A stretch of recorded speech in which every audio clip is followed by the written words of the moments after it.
Right, hi guys, welcome to my presentation tonight, masterclass on how to play the 4-4-2 system in and out of possession.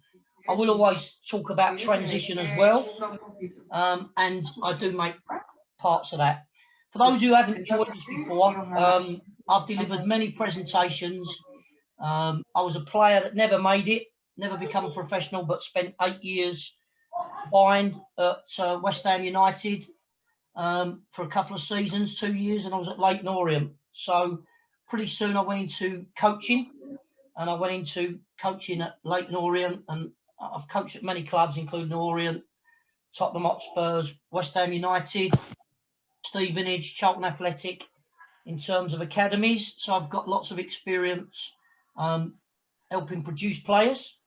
I've been fortunate enough to win lots of tournaments and things with young teams, with good players in different countries. I went into coach education. You can see some pictures that Mauricio's now putting up. This is in Warsaw, the National Stadium, where that club that you're seeing there with myself, that's Lewandowski's side. When he was junior, that was a team that he played for. So got very extensive experience as a coach and a coach educator game as well, working with professionals and working with international players, admittedly of smaller nations. You can see a few pictures when we was allowed outside, and we even had a bit of sun. That was in Poland. So a couple of pictures of me putting on some presentations abroad. I get invited to different countries to put on theoretical and practical presentations. So Mauricio's got a couple more pictures. This was when I was in the female game at Millwall, and that is in the tunnel as you walk out the Lions Den. So I had experience of working in the female game. That's not a tale about fishing, that one. That's probably something about being flat and dropping off. But hi to Thomas Dodds, you've just come in. So moving on. So Mauricio's going to show the big picture of out of possession. There you go. So we put them whites on there to show you. That's what you want. When it's central, the ball's central, we want to be narrow. We want to be compact. The principles are played. So, Mourinho, you can control the game without the ball. And if they want to kick the ball long, we'll have a fight. We'll have a battle. And the hardest they can make it is to do that. But they won't, because they're frightened. So there'll be long balls kicked. And if they want to go long, great. If it's coming diagonal, as the ball travels, we'll travel. So it's important that we're set up. We can control the game without it. So the danger, what we've got, is we need a strategy. And my strategy is, when the ball is central, we want to force it wide.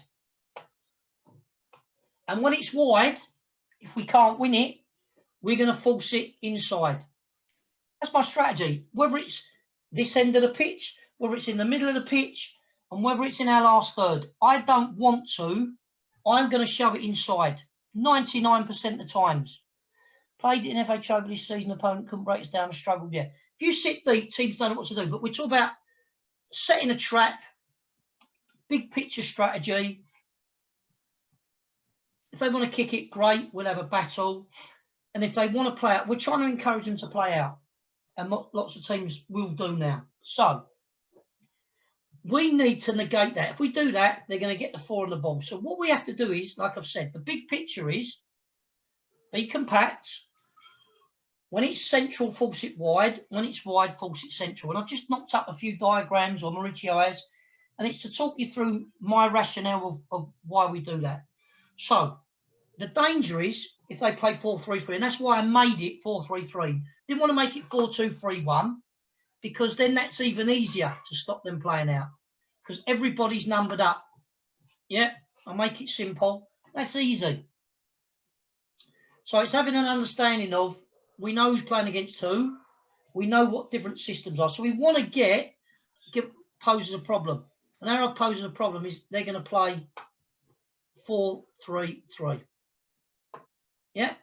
So what we've got to do then is box clever. People drop off now. So I'll talk about it in a minute. I'm going to talk about players. Primarily, you get a right-footed centre-back and a left-footed centre-back. You've got great combination. Okay, we'll swap him over. Let's do detail. There's a 6, there's a 9. But if you notice, and we look at Man United, there's a fine example. Who plays there for Manchester United? A right-footed, left-sided centre-back. It's Maguire, isn't it? Or it is good.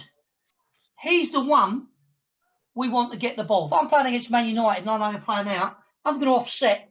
I'm going to give you things you might have heard, you might not. If I offset and I start to go there, what centre half are you going to give it to? Now, Man United don't play 4-3-3, although some commentators will tell you because they play a 2 and a 1, that's 4-3-3. No, it's not.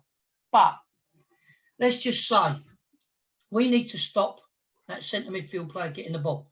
If we want to offset and do that, if you was a team that doesn't lump it, where are you going to play? Especially if we just did that on our left side. They're going to play. We're going to give them that pass, especially if he's a right-footed centre-back, a left-sided right-footed player. Because once we drop off and make sure the 4 don't get it, and we offset, so we just do a little bit of that, box a bit clever. So we're going, where's your up pass? Well, we get a bit closer to Lingard, and you might go, Lingard's not that great on the ball. Yeah, but I'd rather have Harry Maguire on the ball. Or do you say, and this is sowing seeds here, this man who plays at right back is a great defender or a good defender. He's not that great in possession. So do you offset this way? Yeah. And you make it go to Lindelof.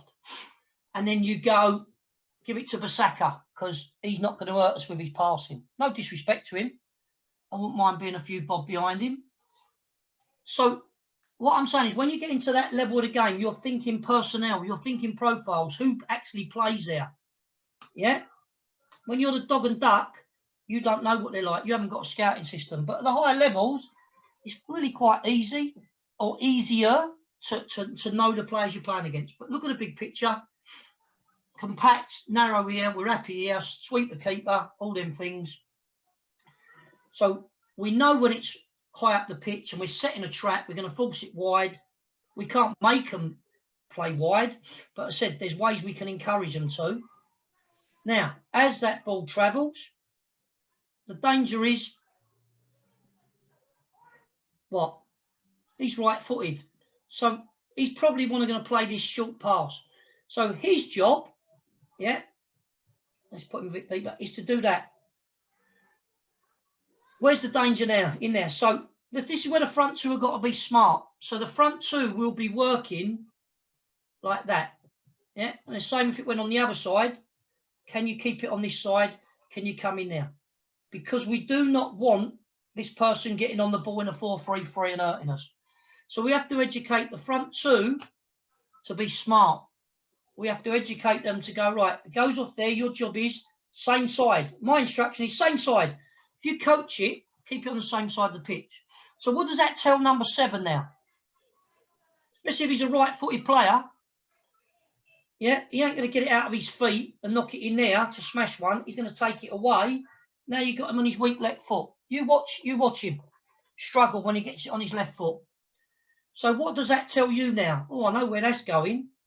He doesn't have to stay out with him, whereas before, yeah, because if he just runs in a straight line, he gets the ball in trouble. So he needs to block that off. He's coming from there to do that. But you can't, he might just come and get that. So this is where this one, as soon as that ball's gone this side, switch on. Don't go to sleep. Get engaged in there. Get around him. It might go in and bounce out.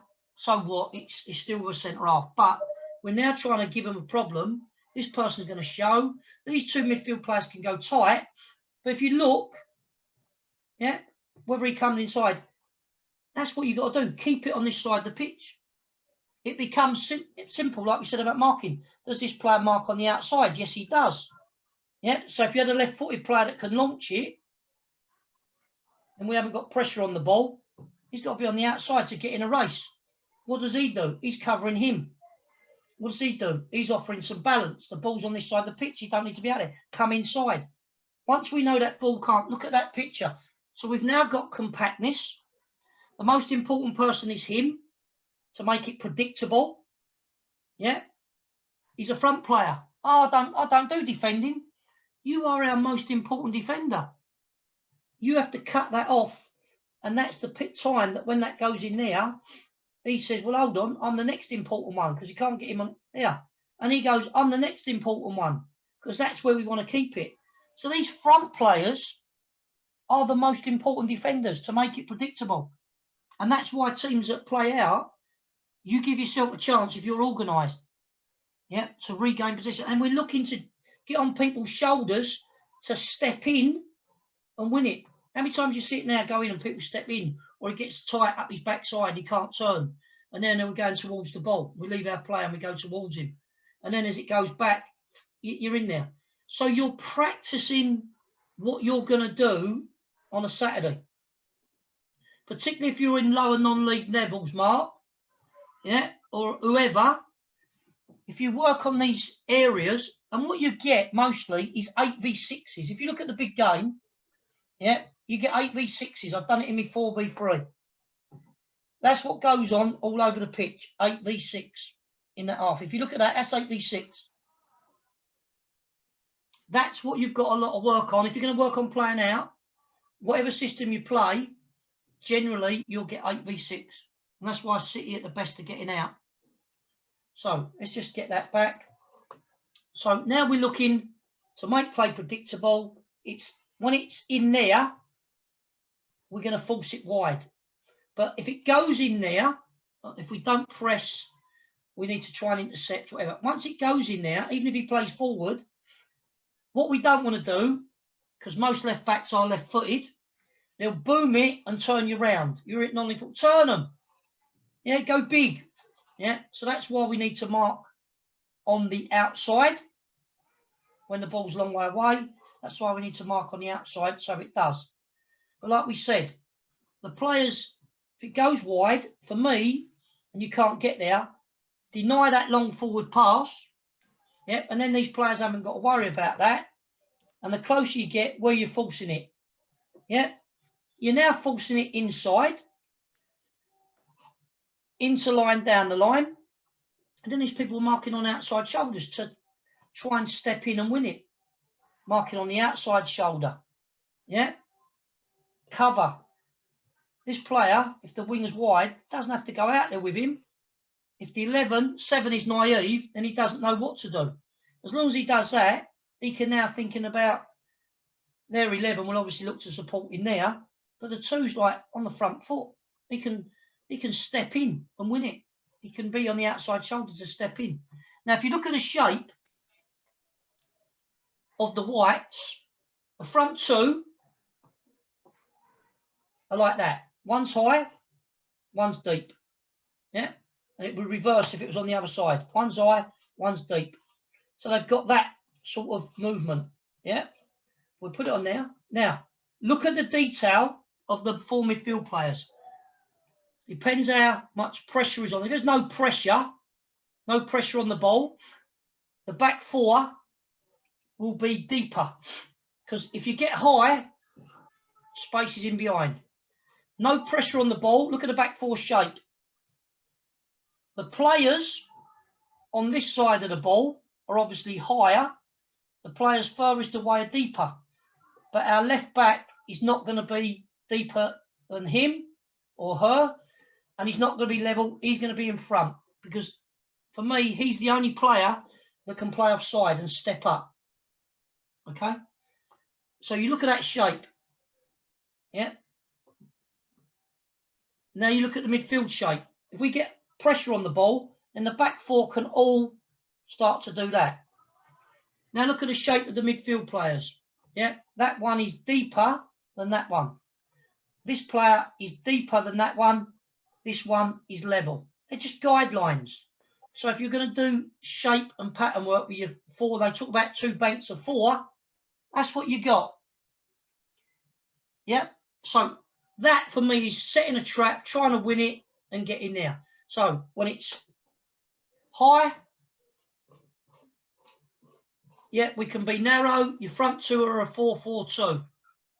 As soon as the ball goes one side or the other, it becomes like a 4-5-1 or 4-2-3-1. Not them two, just do that.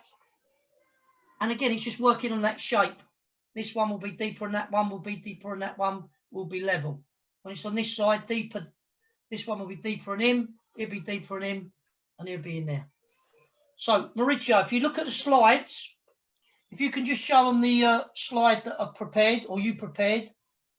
Yeah. So, we're all central. Look at them players, setting a trap, narrow, compact. Yeah. Now, if you look what happens next, and we've just shown it on there, the ball goes out, and we're saying that's where the space is. You can have that space because we're staying compact and central. Now the ball goes to that left-sided one. The 9 cuts off that pass. And it's obvious. Just roll it back, Maurizio. Just right, good. So that's the space we're giving them. So now if you look at the 10 moving across to negate the 4, look at the shape of the blue, 7, 4, 8 and 11.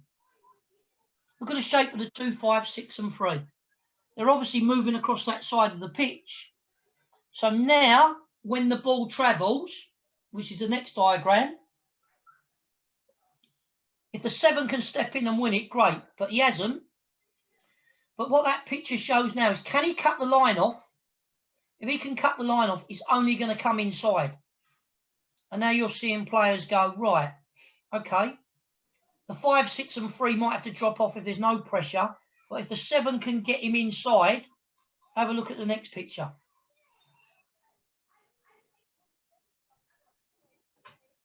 Is that the next picture? Go back to the picture. Yep. Just take it back one.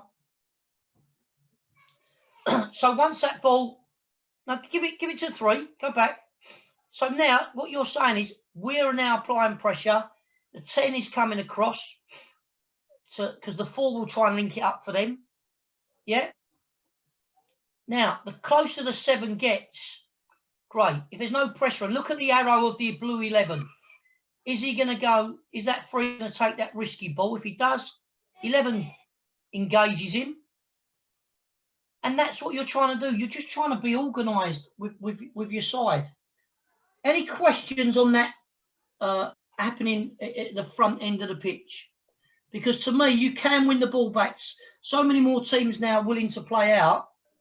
And you've just got to be organised. And if you really look at what's going on and you know that other teams do that, you rehearse it, you actually practice.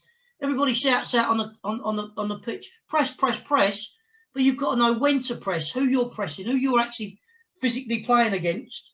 And for me, that's really important. So any questions on setting a trap, 4-4-2, playing against a team that's got an extra man in midfield? Anyone want to chuck a question in there?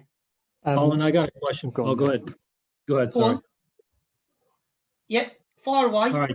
Yeah. So I noticed that you have the 9 and 10 kind of interchanging. Is there any reason why you wouldn't up front determine, let's say, one to kind of be more central and high, and then the other one reserve back? So you kind of, right? I'm sure there's a reason. I'm just trying to understand. Yeah, good. Yeah, there's always a reason, and that's a great question. And there's a rationale behind it. Like what you're saying is, I said, put them like that, and ball goes there, you do that, and vice versa. If it goes there, you do that, yeah? You're saying, well, why don't you have one, correct me if I'm wrong, his job is to do that, his job is to do that. Is that what you're saying? That's exactly the question. Good. So what I'm saying is, have a look at that. That's 44 yards wide. No way, if you put him on him, what you will give him is a chance. And this is where Maguire is very good. If you did that with Maguire, even though he's right forward, he would run and get out that pitch so high. Yeah, even Lindelof, he'd get out that pitch, and if you put him under pressure, they're facing forward, they'd turn you around. If you do that, they're Man United. Pride, we're going to play out. So what I'm saying is, you stop, and Man United don't play with a 1 and a 2, like we've said. If you do that with Man City, they'll do the same. Yeah, you could play 4-4-2 against them, and they're probably the best team out. That's why I'm saying is, no, you do that and go, right, you can have that ball out there. You're going to come in there and you're going to pick up whoever's playing in that 4 role. If it's Spanish lad or I'm trying to think of his name. Name's escaped me. Young lad. Who plays in there for Man City? Help me out. Rodri. So Rodri plays in there, or if it's Fernandinho, you know what I mean? You've got to stop them getting on the ball because they'll murder you. So you need to say, look, let's get the ball there. So that's my answer to your question. Don't play one marking him, because what they'll do, they'll just drive out. They'll drive out with the ball. Whereas this one, they're not going to drive because you're sitting narrow, stopping the 4 getting it, the holding midfield player. You're going, you can have it, goalkeeper. Now, they're Man United, Man City, the sort to go, don't worry about that. We'll go into him and out there.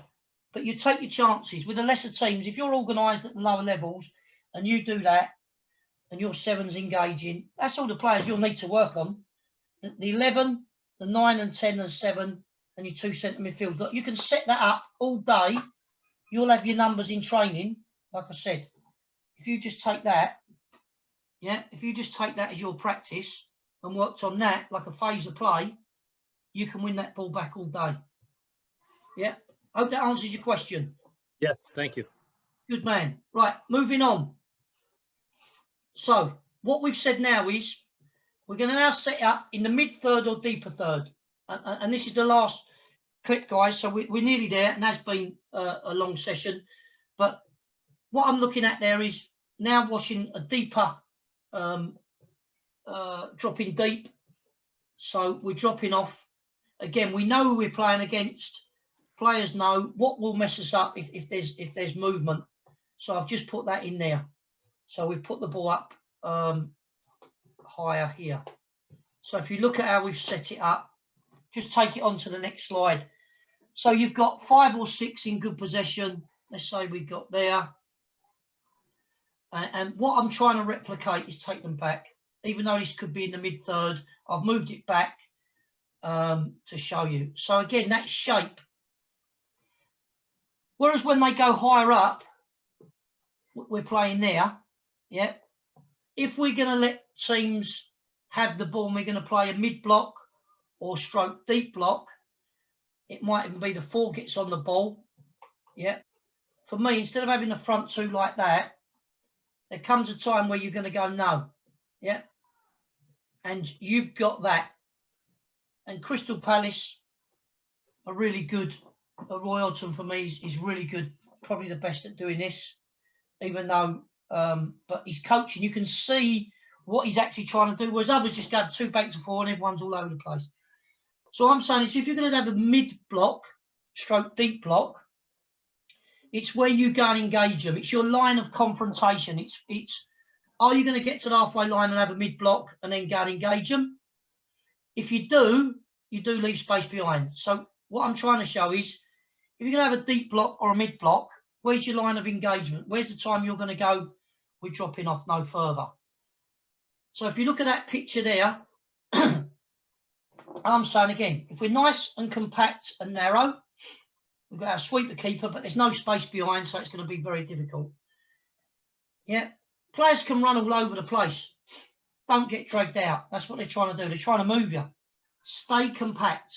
And if a great centre midfield player wants to go and get the ball in there, let him go and get it. If he can hurt you from in the left back position, he must be a great player.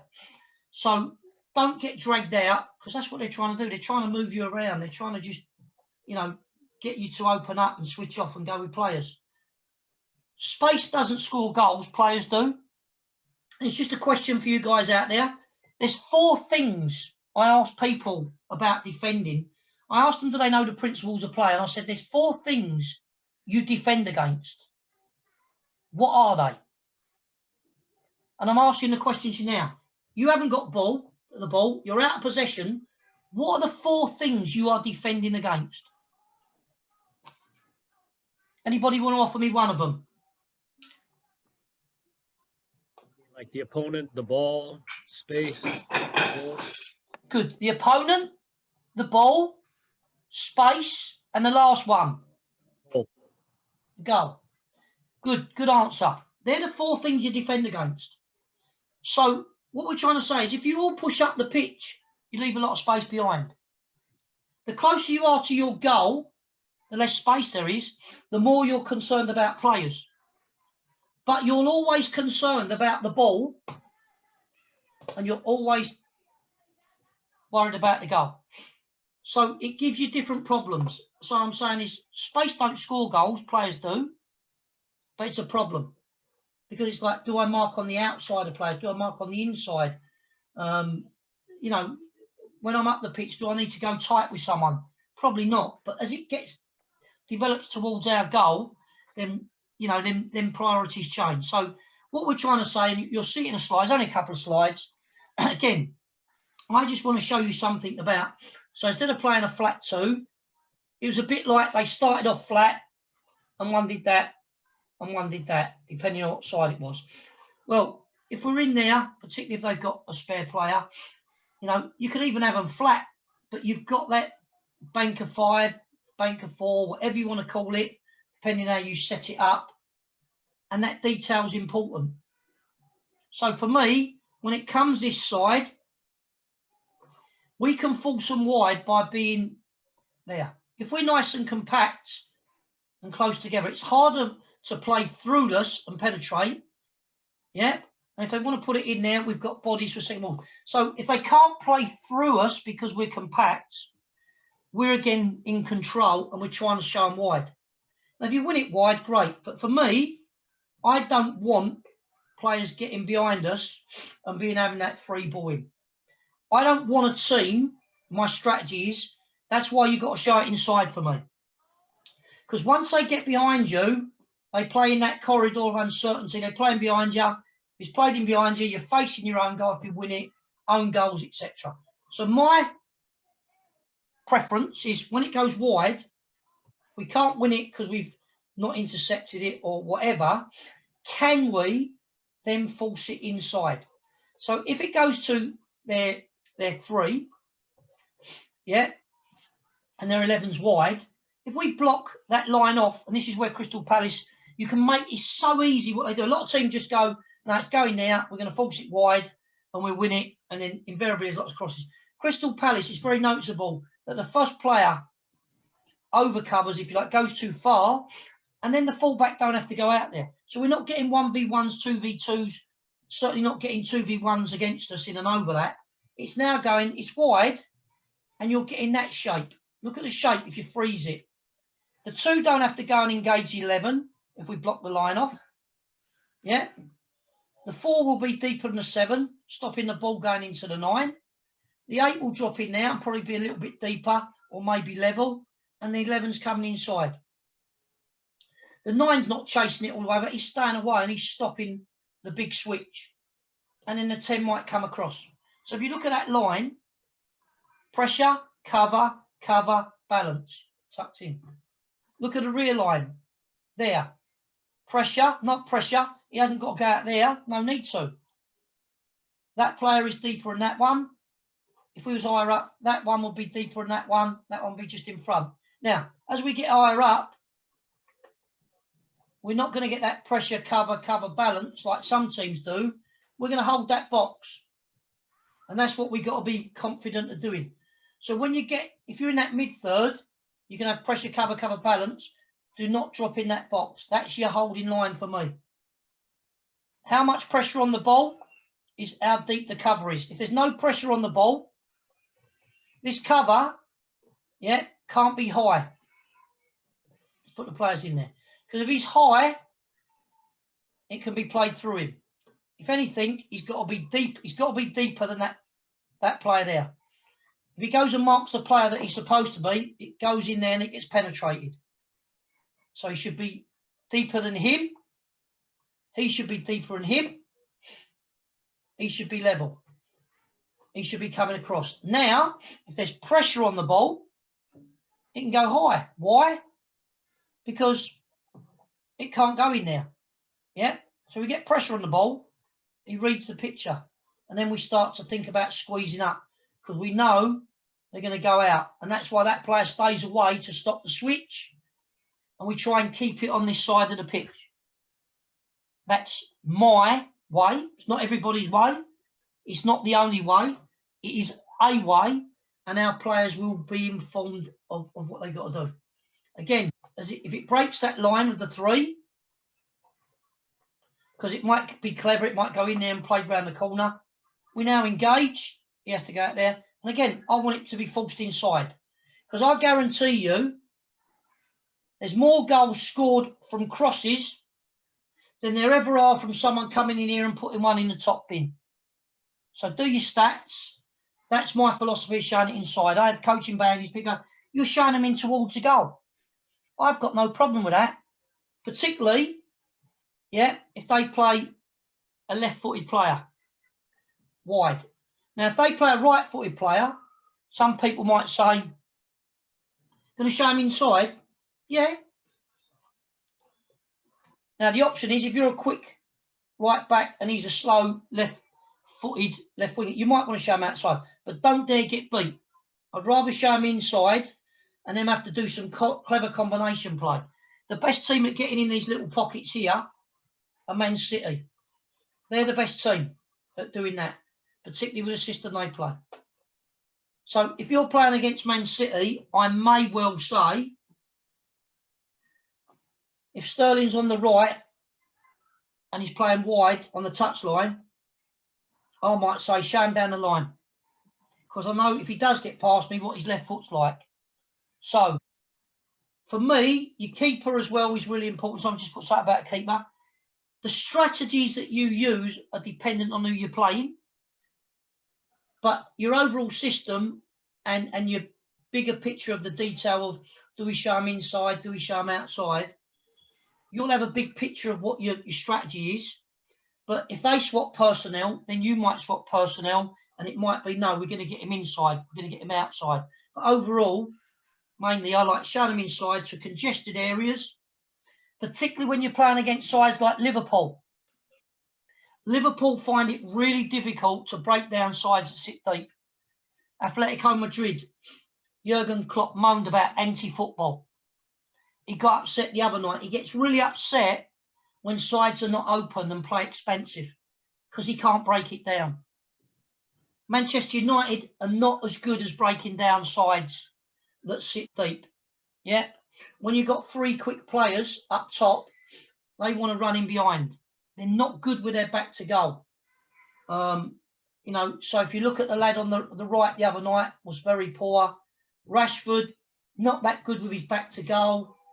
Cavani he's a wriggler and he's a turner. And it depends who they got in the hole. If they got the Dutchman, he's all right in there. But invariably, if you drop deep against Man United, they haven't got this ability to keep it moving and pop in here. Watch how many times Man City get in these half spaces, as they call them, these little areas here. Yeah. So just to recap, I'm going to take all the yellows off there. It's my way. It's not everybody's way. And if you look at the midfield, again, this is the sort of shape you're looking at. Yeah. So when you're checking it on the pitch, when you're looking, does your midfield or does your team look like that? Forget the front 2. Does your team look like that when the ball's in that wide area? Because if it does, you're looking good to me. Yeah. You're forcing it inside. Now look at that. If it can't go there, we can go off even further. Yeah. The less pressure on the ball, the deeper are the covering players. Because if they go high, it can be penetrated. The higher the pressure, the higher the cover. Yeah, we can even be right across. If there's no pressure, long diag. Less pressure, deeper the cover, the furthest players, the further away. Yeah. Higher the pressure, higher the cover, higher the balancing players, because it can't go there. Again, so if they're deeper and they're further away, then that must mean the same for these. Look at that shape. That player is deeper than that one is deeper than that one is in front. that one's level. If we're up here, that's where you hold the box for me. But that's what you're looking at. Sweeper keeper. So guys, any question on that? Because that concludes the presentation on out of possession. We've got a slide at the moment. I've got some new ventures coming up, but I'll talk more about them in the next presentation. I'm ready to answer questions, but I'm just going to say to you guys, the next presentation I'm going to do is on the 442 diamond. So there's the 442. I'm going to put on the 442 diamond next time. Yep. And it's going to look something like that. Yeah, so it's just a variation on 442. And if you look at it, it's what Pep does. They play 4-3-3. Yeah, and everyone talks about this false 9, so I'll put the right numbers in there. If you play 4-3-3, yeah, 4-3-3, and you just tweak it, so you play 4-3-3, 4-3-3, and you tweak it and you drop him in there, you play them a bit narrow, you've then got that diamond. So it's flexible, and that's what they do. That's what Man City do. Everyone says they're playing 4-3-3 when sometimes it just morphs between a 4-3-3 and out of possession, it will be a 4-3-3. So when they haven't got it, they'll do that. And when they do get it, it'll do that. And there's two centre halves often sitting in here, don't know what to do. And if they come in, whoever's playing there, they leave that space for whoever's playing there. That's my next presentation. Talk about in possession, out possession. Also, going to chuck another one in because the next one after will change again, because the 4-3-3 is so flexible because it can drop into a 3-4-3. So if you look at it, is it a 4-3-3? Changing there, it becomes a diamond. If you drop him in there and you play them, then you've got a 3-4-3. That's why I think it's so flexible. Anyway, guys, thanks for your time. Hopefully you've enjoyed something and you've picked something up tonight. I know for the numbers we've still got in there. What you've got here is I've got a new venture. We're doing some trials. We're doing some Coach Ed stuff. You'll see that on our platform. We're going to invite people from the States and Canada. I'm going to put some stuff on,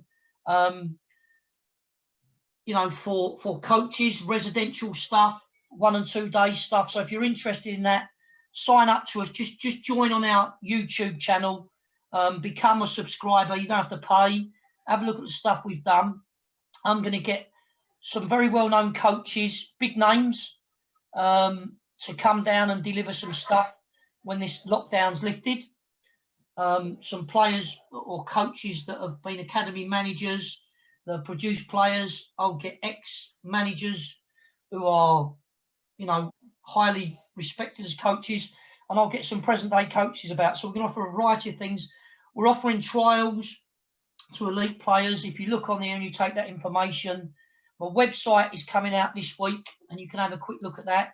What would be great if you can share it with your friends or anyone else. I'm just coming to terms with social media, so you might have a problem this week. Thanks to you guys tonight. Without you, the numbers have been good. Tell your friends about us. If you've got questions, I'm still going to be here for another 5 minutes. If you've got a question you want to ask, feel free to stay and ask it. But guys, get back to your families. Have a good day. Thanks very much. Look forward to you registering and delivering the next one. I think the presentation will be on the 21st of February.